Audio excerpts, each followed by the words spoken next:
بسم اللہ الرحمن الرحیم۔ پوری بستی کی خوبصورت ترین عورت کے گھر سے میں نکلا اور مدرسے کی طرف چل نکلا۔ راستے میں ایک نہر میں چھلانگ لگا کر خود کو اور اپنے کپڑوں کو دھو کر خوب پاک کیا۔ مدرسے میں داخل ہوتے ہوئے اللہ کا شکر ادا کیا۔ عصر کی نماز ادا کرنے کے بعد حضرت سیدنا احمد شاہ بخاری صاحب جو کہ میرے استاد تھے ان کے پاس سبق پڑھنے کے لیے بیٹھ گیا۔ باقی طالب علم بھی خوب زور و شور سے تلاوت فرما رہے تھے کہ اچانک استاد صاحب فرمانے لگے، آج یہ کیسی پیاری خوشبو آ رہی ہے، کون لگا کر آیا ہے؟ یہ سننا تھا کہ میں ڈر گیا کہ ضرور میرے کپڑوں کی بدبو استاد صاحب تک پہنچ گئی ہے۔ استاد صاحب نے پھر پوچھا، آج یہ کون خوشبو لگا کر آیا ہے؟ جب کوئی بھی طالب علم نہ مانا تو حضرت علامہ صاحب فرمانے لگے، ٹھیک ہے، اب ایک ایک کر کے ہر طالب علم میرے پاس آئے، میں خود کپڑے سونگوں گا۔ میری آنکھوں سے آنسو جاری ہو گئے۔ باری باری سب طالب علم استاد صاحب کے پاس گئے۔ میں جب استاد محترم کے پاس گیا تو فوراً کہنے لگے، تمہارے سے آ رہی ہے یہ خوشبو، بتا کیوں نہیں رہے تھے؟ میں کہنے لگا، حضرت کیوں شرمندہ کر رہے ہیں، مجھے پتا ہے میرے کپڑوں سے بدبو آ رہی ہے۔ یہ کہہ کر میں زور زور سے رونے لگا اور واقعہ بیان کرنے لگا۔ استاد جی، ہماری گلی کی نکڑ پر ایک بے حد حسین و جمیل لڑکی رہتی ہے،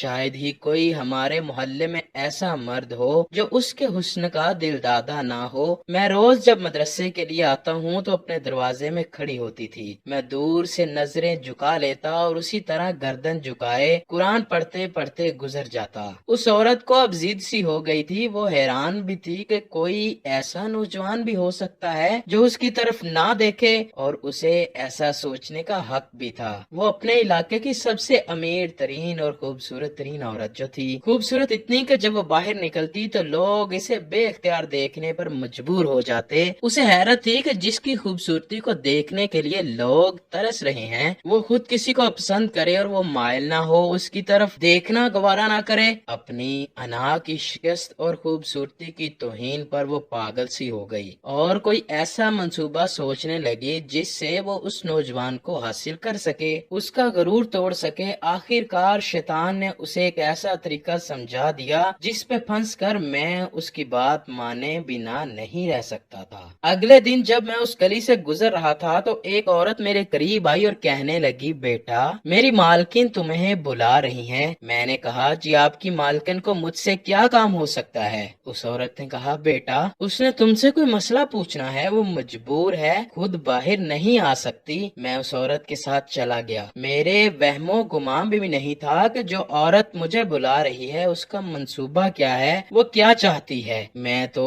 اس کی مدد کرنے اس کے گھر چلا گیا۔ جب میں اندر کمرے میں گیا تو وہاں وہی حسین لڑکی بیٹھی تھی۔ میرے اندر آتے ہی دوسری عورت نے جو مجھے بلا کر لائی تھی، اس نے کمرے کا دروازہ باہر سے بند کر دیا۔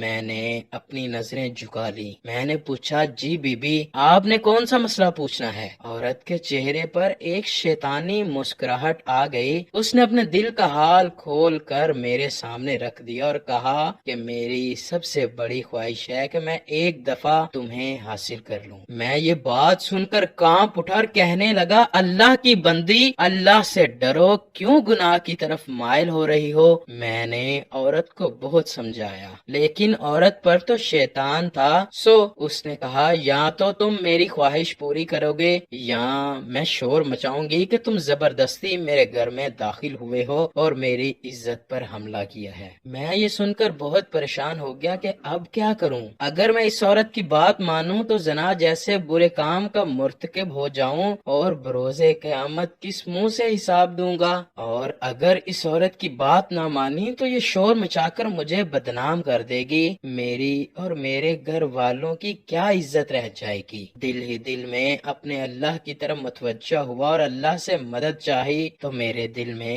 ایک ترکیب آ گئی۔ میں نے عورت سے کہا کہ ٹھیک ہے، میں تمہاری خواہش پوری کرنے کے لیے تیار ہوں، لیکن پہلے مجھے باتھ روم جانے کی حاجت ہے، مجھے جانے دیں۔ عورت نے مجھے بیت الخلاء کا بتا دیا۔ میں نے اندر جا کر ڈھیر ساری غلاظت اپنے جسم پر مل لی اور باہر آ گیا۔ عورت مجھے دیکھتے ہی چلا اٹھی، یہ تم نے کیا کیا؟ مجھ جیسی نفیس طبیعت والی کے سامنے اتنی گندی حالت میں آ گئے ہو، دفع ہو جاؤ، نکل جاؤ میرے گھر سے، انتہا کے گھٹیا اور غلیظ آدمی ہو تم۔ میں وہاں سے نکلا، نہر سے نہا کر مدرسے آ گیا۔ پورا واقعہ سننے کے بعد میرے استاد محترم فرمانے لگے، بیٹا میں تمہارا مذاق نہیں اڑا رہا تھا، خدا کی قسم آج تمہارے کپڑوں میں ایسی پیاری خوشبو آ رہی ہے کہ جو آج سے پہلے میں نے کبھی نہیں سونگھی، اور مجھے لگتا ہے کہ یہ اللہ کی طرف سے تمہارے لیے انعام ہے، کیونکہ تم نے زنا جیسی بدکاری سے بچنے کے لیے اپنے آپ پر گندگی مل لی تو اللہ نے اس گندگی کی بدبو کو خوشبو میں بدل دیا، اور مجھے تو یہ خوشبو اس دنیا کی لگتی ہی نہیں، یہ جنت کی خوشبو لگتی ہے۔ کہتے ہیں کہ اس نوجوان کے جسم سے وہ خوشبو ہمیشہ آتی رہی۔ دوستو، گناہوں سے خود کو بچانے کا بے حد اجر و ثواب ہے۔ پرہیزگاری کی شروعات کریں اور گناہوں سے دور ہونے کی کوشش کیا کریں۔ آج کے اس دور میں کہ جب گناہ کرنا بے حد آسان ہو چکا ہے، گناہوں کی دلدل میں ہم پھنستے جا رہے ہیں۔ آئیے دوستو، شروعات اپنے اپنے موبائلوں سے کرتے ہیں۔ آج کل ہمارے موبائل بھی بہت ساری برائیوں کی جڑ ہیں۔ آج ہم عہد کرتے ہیں کہ ہم اپنے موبائل کو کسی بھی غلط کام کے لیے استعمال نہیں کریں گے اور نماز با جماعت ادا کریں گے۔ اللہ پاک عمل کی توفیق عطا فرمائے۔